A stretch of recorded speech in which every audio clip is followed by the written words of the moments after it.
Dakika 90 za machozi, jasho na damu zimetamatika hapa katika uwanja wa Amani Complex kisiwani Zanzibar. Mnyama Simba anaibuka na ushindi wa goli 1-0 dhidi ya wageni wao Stellenbosch kutoka nchini Afrika Kusini. Leo ni tarehe 20, tarehe 27 mnyama Simba atakuwa Afrika Kusini kwenye ardhi iliyommeza mzee Nelson Mandela kukipiga katika mchezo wa marejeano. Ndoto kubwa ya wana Simba dunia nzima ni kuiona klabu yao inakwenda hatua ya fainali, lakini tayari wameibuka na ushindi wa mchezo wa kwanza. Ikumbuku mara ya mwisho Simba kucheza hatua ya nusu finali ilikuwa ni mwaka 1993 na mchezo wa kwanza ulipigwa katika uwanja wa Uhuru ama shamba la bibi na klabu inayoitwa Asa kutoka nchini Angola, na Simba kaibuka na ushindi wa goli 3-1. Mchezo wa marejeano siku 7 baadaye, klabu ya Simba akiwa Angola alitoka suluhu ya 0-0 na kuiona Simba inakwenda hatua ya fainali mwaka 1993 na kwa klabu nambari 1 kutoka Tanzania kufanya hivyo.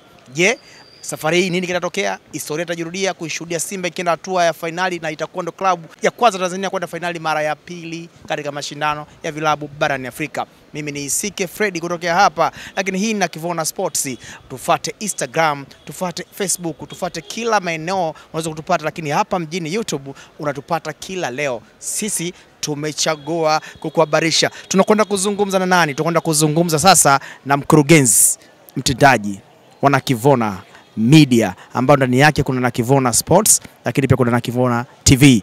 Kiongozi, hongera, lakini pia naona kazi imekuwa nzuri sana. Watanzania wakusikia leo, wajihi wako ni nani? Tunamshukuru Mwenyezi Mungu. Kwa jina naitwa Shabani Mwanga, mkurugenzi wa City College na mkurugenzi mwandamizi wa na Kivona Media, lakini moja wadau muhimu na shabiki wa Simba Sports Club.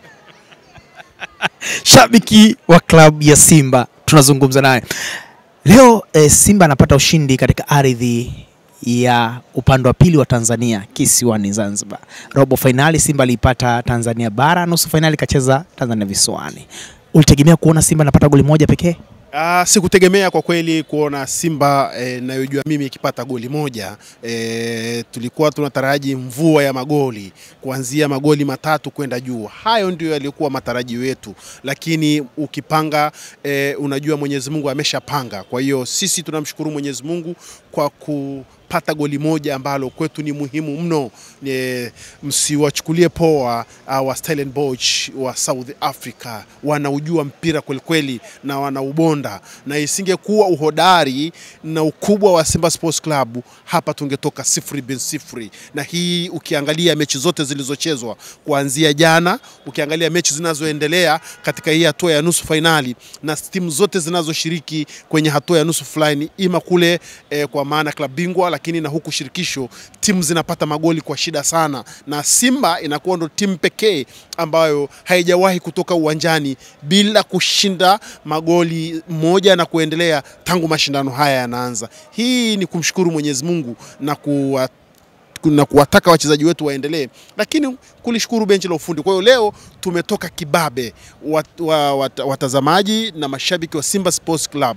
Najua wengi wanasikitika sana kwa yaliyotokea uwanjani. Hiyo ndio maana halisi ya football, hiyo ndio maana halisi ya mpira wa miguu. Wasifadhaike, sisi tunatinga nusu finali kwenye ardhi ya Mandela, wala hatuna shida. Kagoli haka ambacho watu wanakadhi haki ndiko ambacho kitakwenda kutuonyesha kwamba Simba tunaingia kibabe nusu finali, na Simba anaenda kurudi na ili kombe. Take my note. Anasema nizingatie maneno yake. Mashabiki wa Simba wametoka kinungunika hapa, wanasema kagoli kamoja. Walitamani kuona hizo goli ulizosema nyingi. Unafikiri nini kifanywe sasa Afrika Kusini siku 7 kutoka leo ili wakapate hayo magoli na kuiona klabu yao inakwenda finali? Ndio kazi. Unajua hakuna mshabiki yoyote wala mtazamaji yoyote anapenda timu yake isishinde goli nyingi, na pale inapoonekana goli la wazi ndipo inapokuwa shida zaidi. Na hakuna mchezaji anaingia uwanjani kwamba hataki kushinda. Akina Kip Dennis wanapenda kushinda, lakini ujue wanashindana na watu wanaojua. Kwa hiyo wasifadhaike. Kikubwa ambacho tunaamini kwamba benchi la ufundi limeona, lakini pia wachezaji wenyewe wameona kilichotokea, na najua wachezaji wanajua wanachokitaka, lakini benchi la ufundi linajua ni nini cha kwenda kufanya pale South Africa. Na naamini kabisa tunakwenda kurudi na ushindi mnono pale South Africa. Hapa tumewakosa goli kama 5. pale tutawapiga goli 3 pale kwenye ardhi ya Mandela. Hilo ilichukue. Hawa hatuwaachi salama, hatuishie hapa. Hiyo ndio kauli mbiu yetu. Sisi tunamwomba Mwenyezi Mungu. Ilikuwa lengo letu, unajua lengo letu na matarajio yetu na plani zetu kubwa ilikuwa ni kutengeneza timu. Timu tukaitengeneza baada ya kupata dhahama nyingi. Unajua wachezaji walitumika sana, alafu walivyotumika ikaingia husuda, lakini tamaa, kuna timu na zikaja zikachukua wachezaji wetu wamemkwa, tukapambana tukawaachia wachezaji wamemkwa wakaenda nao, kwa ikabidi tuunde timu upya na tumeiunda na mnaiona. Lakini kwenye hizo plan ilikuwa sasa kwenye robo finali tumecheza muda mrefu sana. Chandimu cha robo finali tumekicheza sana muda mrefu. Kwa hiyo ilibidi sasa tutoke step nyingine, na step yetu ilikuwa ni kwenda nusu finali, na tumekwenda nusu finali kibabe kwenye ardhi yetu pale kwenye uwanja wa Benjamin Mkapa. Kwa hiyo ndio ilikuwa plan yetu. Kwa hiyo mimi kama shabiki, mimi naamini kwamba Simba ishanipa nilichokuwa nikikitaka. Simba imeshanipa nilichokuwa nikikitaka. Kwa hayo mengine Simba wanotupa ni ziada. Sisi kwenda finali, ndugu zangu, kwa mwaka huu, hiyo ni ziada. Wachezaji wameamua kutupa ofa timia kuingia nusu finali. Malengo ya nusu finali. Yes. Hapa leo tulikuwa tunamsubiri tuzungumze na mchezaji nyota wa klabu ya Simba Elie Mpanzu. Tukaambiwa na watu wa CAF kwamba CAF wamemchukua yule kwenda kumpima, asijakuwa anatumia vitu vya kujiongeza nguvu kwa kiwango chake kilivyokuwa cha juu. Unafikiri Simba wana bahati kuwa na Mpanzu? Wana bahati Simba kuwa na Mpanzu, ama Mpanzu wana bahati kuwa na Simba? Baba, ile ni mashine. Elie Mpanzu ile ni mashine. Watu walizungumza kwa kwisha. Watu walisema wewe Mpanzu sijui nini. Mpanzu na pale bado hajafikia 50% ya ubora wake. Zinawezekana hivi. Mpanzu anajitafuta. Unajua mishale ni mingi hapa Tanzania. Bado amepigwa mishale mingi. Kwa hiyo Elie Mpanzu, mkitaka kumjua ni nani, subirini South Africa. Hapa bado. Mpanzu ni mchezaji ambaye tukisema kwamba Simba, unajua kuokota dodo kwenye chini ya mpera, unaenda kwenye mpera afu nakuta dodo, ndio Simba ambaye, na ni katika sajili ambazo nadhani tunaishukuru benchi letu la ufundi na viongozi wetu wa Simba Sports Club kumleta mtu kama Mpanzu. Mpanzu ana hold team sana, na mmeona moto wake pale. Mpanzu anaenda anarudi, anakaba, anashambulia, ana hold mpira. Mchezaji kama huyo Tanzania hii hajawahi kutokea, na hatujui kama atatokea kama Elie Mpanzu ataondoka. Ile ni lulu kwa Simba Sports Club. Yule anatakiwa awekewe ulinzi. Viongozi wa Simba inabidi waandike barua maalum kwa jeshi la polisi kupitia kwa kamishna wa jeshi la polisi, tuombe ulinzi maalum kwa Elie Mpanzu.